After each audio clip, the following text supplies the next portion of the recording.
So I've got a quick question for you. Do you think that the Bible is a Catholic book? Now, I would respond to that question by saying if by Catholic you mean universal, then would say yes. But if by Catholic you're referring to Roman Catholicism as we know it today, then I would have to object to that notion. Often we hear that Protestants should thank the Roman Catholic Church because they're the reason that we have a Bible in the first place.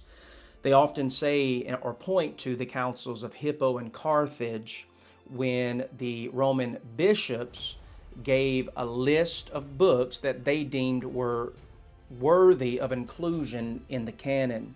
But I would say the opposite to that is true. That is, we do not have an authoritative list of books, but rather we simply have a list of authoritative books.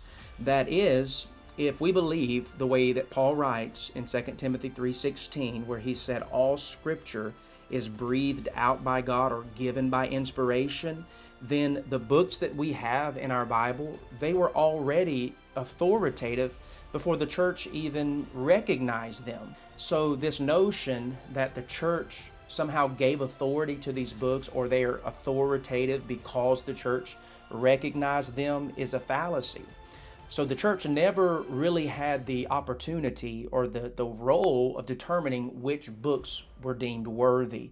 The only task, the only role that the church ever had was recognizing which books were already authoritative by means of its inspiration. I like what Norman Geisler and William Nix states in their book, A General Introduction to the Bible.